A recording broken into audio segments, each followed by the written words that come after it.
Hello વિદ્યાર્થી મિત્રો, very good morning to all of you. Shri કન્યા પ્રાથમિક વિદ્યાલય કાલાવડ ઈ લર્નિંગ એપ્લિકેશનમાં આપ સૌનું હાર્દિક સ્વાગત છે.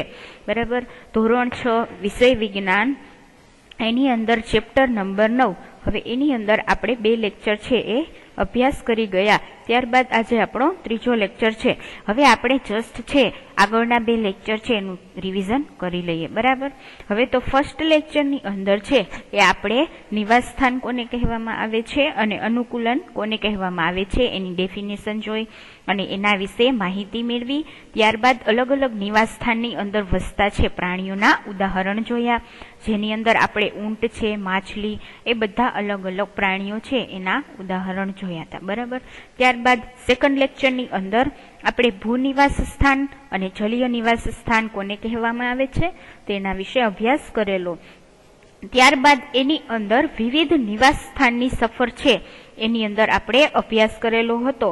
એમાં આપણે 3 ઉદાહરણ જોયા હતા, એટલે કે રણ પ્રદેશની અંદર રહેતા પ્રાણીઓ, પર્વતીય વિસ્તારની અંદર રહેતા પ્રાણીઓ અને ઘાસના મેદાનોની અંદર રહેતા પ્રાણીઓ. હવે તમને 5 માર્ક્સના ક્વેશ્ચનની અંદર છે આ પૂછાઈ શકે કે વિવિધ નિવાસ સ્થાનની સફર છે એના વિશે નોંધ લખો. તો એની અંદર તમારે 3 ઉદાહરણ લખવાના થશે કે રણ, પછી ઘાસના મેદાનો અને પર્વતીય વિસ્તાર. અને એની અંદર આપણે છે એ સ્નો લેપર્ડ, ત્યારબાદ યાક, બકરી, બરાબર, એ જોયા હતા. અને ઘાસના મેદાનોની અંદર સિંહ અને હરણનું ઉદાહરણ છે એ આપણે લાસ્ટ લેક્ચરની અંદર ભણી ગયા. બરાબર, તો આજે આપણે આપણો નવો ટોપિક છે એ ચાલુ કરીશું, જેનું નામ છે કેટલાક જલીય નિવાસ સ્થાનો. બરાબર, તો હવે તમારે છે આ ટોપિક પણ ખાસ યાદ રાખવાનો છે. આ પણ તમને પરીક્ષાની અંદર છે એ 5 માર્ક્સની અંદર કદાચ પૂછાય. જલીય નિવાસ સ્થાનો જેવી રીતે ભૂ નિવાસ સ્થાનો પૂછાઈ શકે. બરાબર, એની અંદર 3 ઉદાહરણ છે કે પર્વતીય વિસ્તાર, રણ અને જંગલી મેદાનો. તો એવી રીતે તમને જલીય નિવાસ સ્થાનોની નોંધ પણ છે એક્ઝામની અંદર પૂછાઈ શકે. તો કે કેટલાક જલીય નિવાસ સ્થાનો. હવે એની અંદર સૌપ્રથમ પહેલો ટોપિક છે સમુદ્રો. સમુદ્ર વિશે તમે બધા ભણી જ ગયા છો અને તમને ખ્યાલ હશે કે સમુદ્ર કોને કહેવામાં આવે છે. બરાબર, સમુદ્ર એટલે કે દરિયો, કે બધી નદીઓ છે એનું પાણી જ્યાં એકત્ર થતું હોય એ જગ્યાને શું કહેવાય તો કે સમુદ્ર. અને સમુદ્રની અંદર અલગ અલગ પ્રકારના પ્રાણીઓ છે એ પણ જોવા મળે છે. ત્યારબાદ એની અંદર અમુક જલીય વનસ્પતિઓ છે એ પણ સમુદ્રની અંદર તળિયાના ભાગમાં જોવા મળે છે. ત્યારબાદ માછલીઓ, બરાબર, ઓક્ટોપસ, અલગ અલગ પ્રકારના પ્રાણીઓની જાતિઓ છે એ પણ સમુદ્રની અંદર વસવાટ કરે છે. અલગ અલગ બેક્ટેરિયા છે એ બધા અમુક પ્રકારના છે એ બધા સમુદ્રની અંદર આપણને જોવા મળે. હવે આપણે જોઈએ તો કે માછલી દરિયામાં જીવવા માટે કઈ રીતે અનુકૂલિત છે. હવે આગળના લેક્ચરની અંદર આપણે માછલી વિશે અભ્યાસ કરેલો હતો કે માછલીના શરીરની રચના છે એ કેવી હોય છે. ચેપ્ટર નંબર 8ની અંદર તમે ભણી ગયા છો પહેલા સેમેસ્ટરની અંદર કે માછલીના શરીરની રચના છે એ ધારારેખીય છે અને એને છે એ મીનપક્ષ અને પૂંછડી છે એ આવેલા હોય છે અને એનો આકાર ધારારેખીય હોય છે. એટલા માટે એ પાણીની અંદર તરી શકે છે અને સંતુલન જાળવી શકે છે. એના શરીરની ઉપર છે એ ભીંગડા પણ ચીકણા જે સ્ટીકી મટીરિયલ હોય એના બનેલા હોય એ પણ આવેલા છે. ત્યારબાદ એના શરીરની ઉપર ચૂઈ પણ આવેલી હોય છે. આ ચૂઈનું વર્ક શું છે તો કે ચૂઈ છે એ માછલીને શ્વાસોશ્વાસની ક્રિયામાં મદદરૂપ થાય છે. બરાબર, અને એ છે પાણીમાં જે ઓગળેલો ઓક્સિજન વાયુ છે એનો ઉપયોગ કરીને શ્વસનની ક્રિયા કરે છે. બરાબર, તો આ થઈ માછલીની વાત. હવે આપણે આગળ જોઈએ તો કે માછલી દરિયામાં જીવવા માટે કઈ રીતે અનુકૂલિત છે તે બાબતે આપણે ચર્ચા આગળના લેક્ચરની અંદર કરી જ ગયા છીએ. હવે ઘણા બધા દરિયાઈ જીવો પાણીમાં સરળતાથી હલનચલન કરી શકે તે માટે ધારારેખીય શરીર છે એ ધરાવે છે. બરાબર, આપણે આગળ વાત કરી હમણાં જ કે માછલી છે એના શરીરનો આકાર કેવો છે તો કે ધારારેખીય, અને પાણીની અંદર હલનચલન કરી શકે એટલા માટે જ એના શરીરનો આકાર છે ધારારેખીય હોય છે. બરાબર, તમને MCQ ની અંદર પણ પૂછાઈ શકે કે માછલીના શરીરનો આકાર છે કેવો હોય તો કે ધારારેખીય.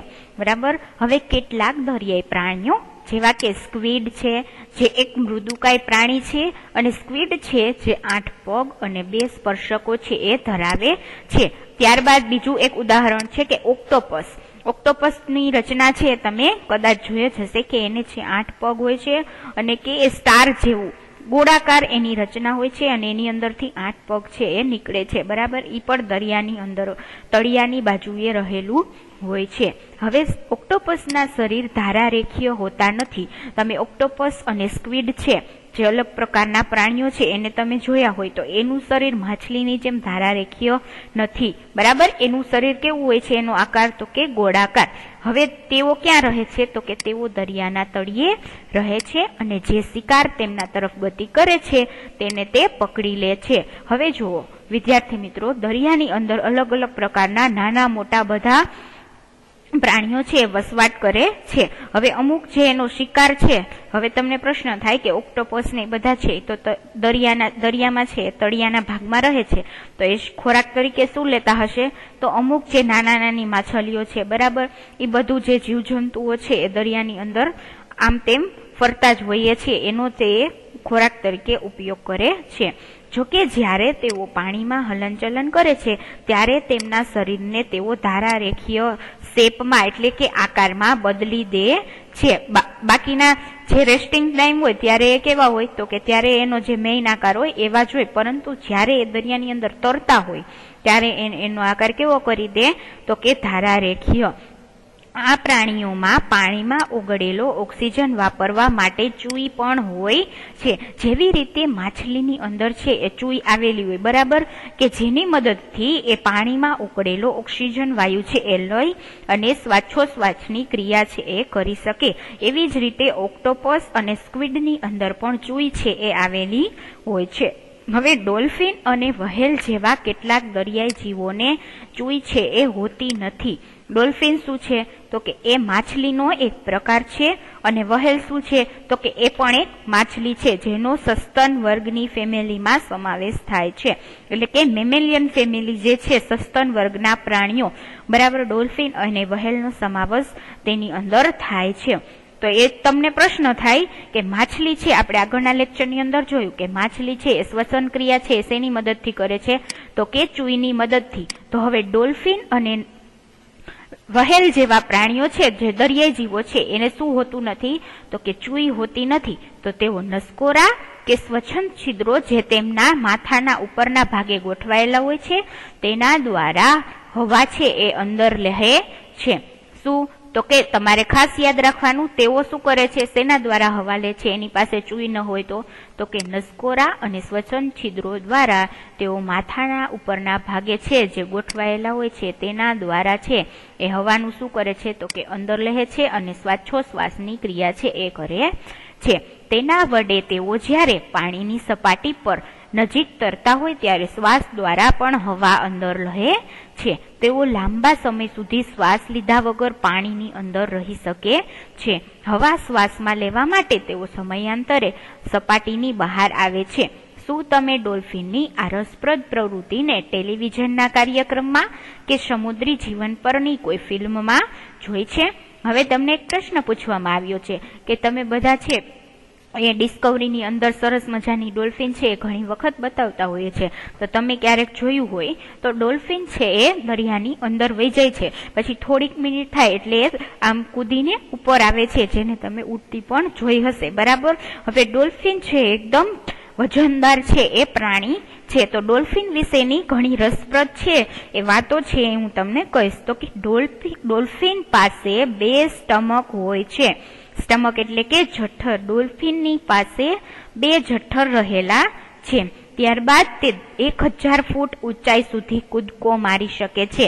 જ્યારે એ પાણીની અંદર તળિયે હોય, બરાબર, દરિયામાં એ તળિયે નીચેની બાજુ જ્યારે ગઈ હોય ત્યારબાદ એ જ્યારે ઉપર આવવા માટે કૂદકો મારે કેટલી ઊંચાઈ સુધી મારી શકે તો કે 1000 ફૂટ ઊંચાઈ સુધી ડોલ્ફિન છે કૂદકો મારી શકે છે.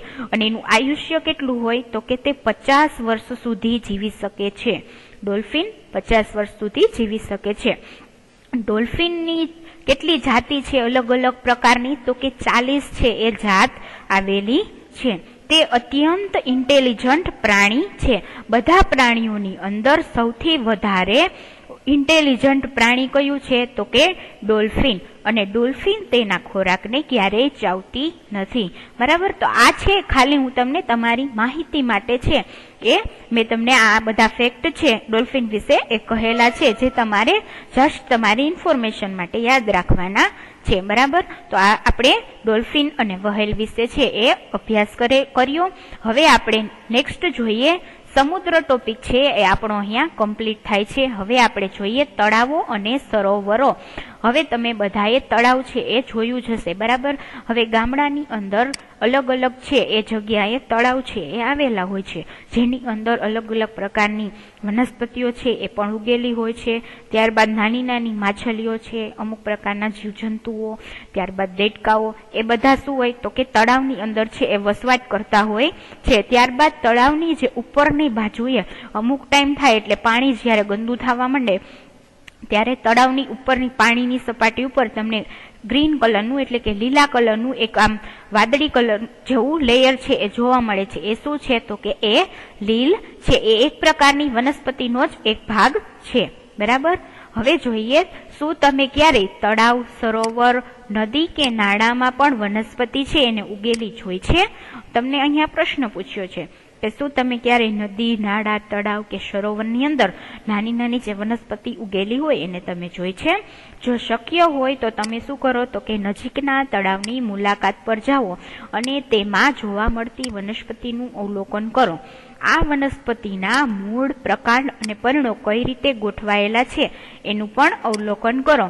તમને પ્રશ્ન પૂછ્યો છે કે વનસ્પતિ છે એ તળાવની અંદર ઉગેલી હોય એવી તમે ક્યારે જોઈ છે કે નહીં? ન જોઈ હોય તો તમે તમારા નજીકના તળાવ અથવા તો સરોવરની મુલાકાત કરીને પણ તમે જોઈ શકો છો. હવે કેટલીક વનસ્પતિઓના મૂળ છે એ પાણીની નીચેની માટીમાં ચોટેલા હોય છે, જે આકૃતિ 9.9 ની અંદર તમને છે એ જોઈ શકો છો. હવે અહીંયા તમને નીચે આકૃતિ 9.9 ની અંદર બે વનસ્પતિ બતાવવામાં આવેલી છે કે આ જે બીજી આકૃતિ છે યલો કલરના ફ્લાવર છે, જેની અંદર એના મૂળ ક્યાં છે તો કે પાણીની અંદર છે, અને આ ફર્સ્ટ જે આકૃતિ છે એના મૂળ તો પાણીની છેક તળિયાની સપાટી સુધી છે એ વિકસેલા છે. તો અમુક પ્રકારની વનસ્પતિ છે એ શું કરે છે તો કે પાણીની અંદર છે એ ઉગી નીકળે છે. તો હવે તમને એક પ્રશ્ન પૂછવામાં આવેલો છે કે એના મૂળ છે, પ્રકાંડ છે, પર્ણ છે એ કયા પ્રકારના હશે? તો ભૂનિવાસીય વનસ્પતિમાં જમીનમાંથી પાણી અને પોષક દ્રવ્યો છે એ એમાંથી મેળવે છે.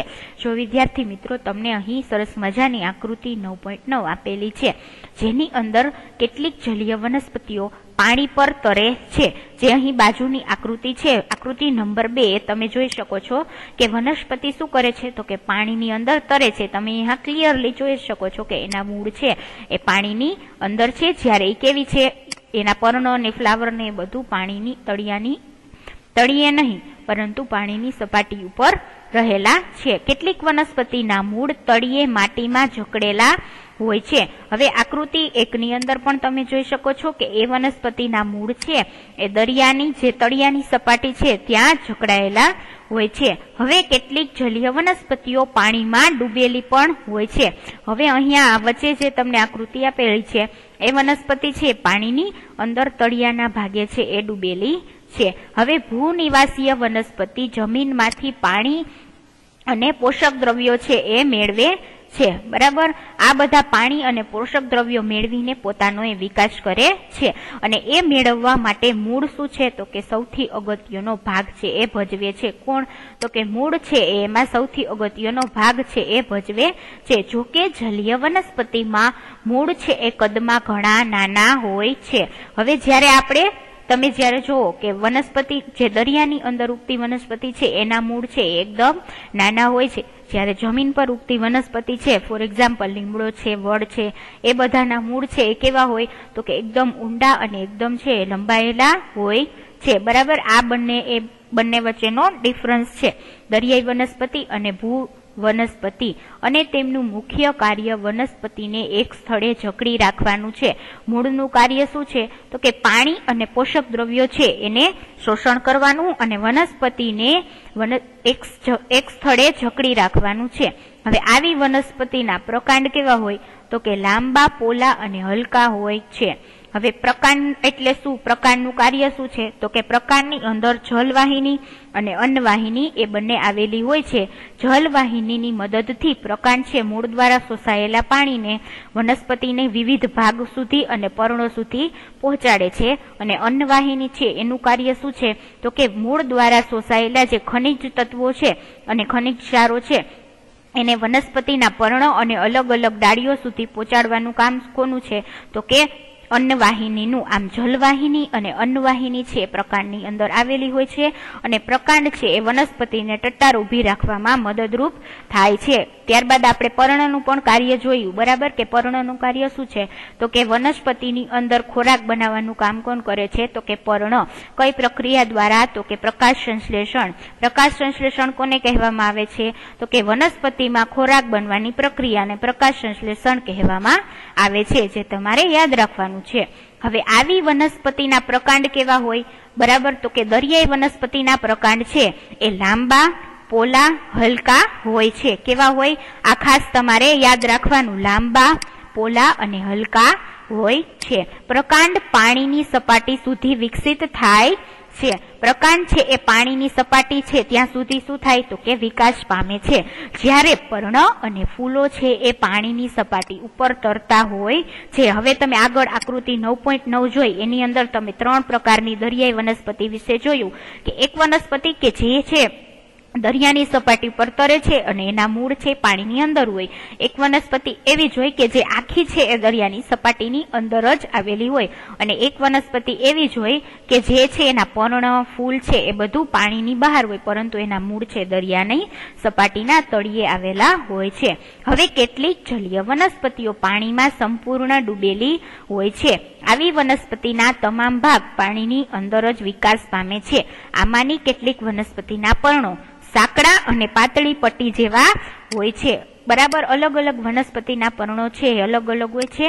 હવે જે વનસ્પતિના તમામ ભાગ એટલે કે આખી છે પાણીની અંદર હોય, એના મૂળ કેવા હોય? તો કે એકદમ પાતળી પટ્ટી જેવા, અને એના પર્ણો એટલે કે એના પાંદ પણ કેવા હોય? તો કે સાંકડા હોય છે. આ પણ તમારે ખાસ યાદ રાખવાનું છે. તે વહેતા પાણીમાં વળી પણ શકે છે. હવે કેટલીક ડૂબેલી વનસ્પતિઓમાં પર્ણ એટલા વિભાજિત હોય છે કે પાણી તેને કાંઈ જ નુકસાન પહોંચાડ્યા વગર તેમાંથી વહન પામતું હોય છે. બરાબર, ત્યારબાદ તમે જોઈ શકો છો કે દેડકો છે. બરાબર, દેડકો સામાન્ય રીતે તળાવનો નિવાસ સ્થાન તરીકે ઉપયોગ કરે છે. હવે દેડકાઓ છે એ પોતાના ઈંડા છે એ જે એનો શુક્રકોષ અને અંડકોષ છે એ પાણીની અંદર જ એનો ત્યાગ કરે છે. ત્યારબાદ એ શુક્રકોષ અને અંડકોષનું ફલન થાય છે અને ઈંડા બને છે, જે પાણીની અંદર જ દેડકામાં વિકાસ પામે છે, જે તમે આગળના ધોરણની અંદર અભ્યાસ કરશો.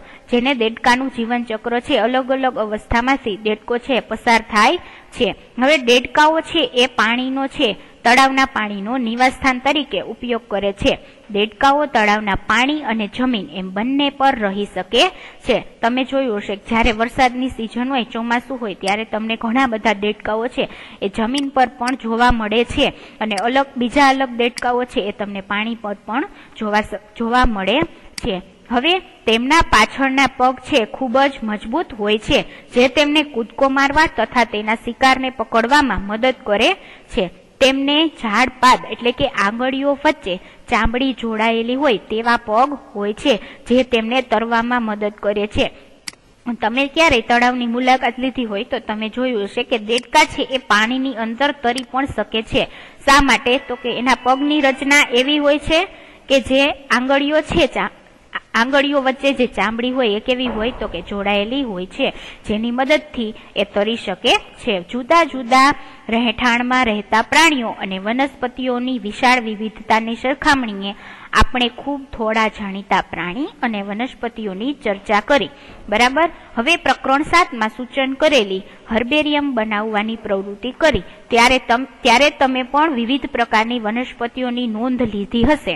હર્બેરિયમ કોને કહેવામાં આવે છે? તો કે કોઈ પણ વનસ્પતિ છે એનો નમૂનો છે આપણે કાગળ ઉપર રાખી શકીએ. બરાબર, અને આપણે એને કાગળ ઉપર લગાવીને એના નમૂનાને સાચવીએ, એને હર્બેરિયમ તરીકે ઓળખવામાં આવે છે. ત્યારબાદ પૃથ્વી પરના તમામ વિસ્તારોની વનસ્પતિઓના પર્ણોના હર્બેરિયમની વિવિધતાની તમારે કલ્પના છે એ કરવાની છે. અમુક વનસ્પતિ એવી છે કે જે છે એ લુપ્ત થઈ ગઈ છે, પરંતુ તેમના હર્બેરિયમ છે એ તમને જોવા મળે છે. બરાબર. ત્યાર પછીનો ટોપિક છે આપણે નેક્સ્ટ લેક્ચરની અંદર જોશું. Thank you.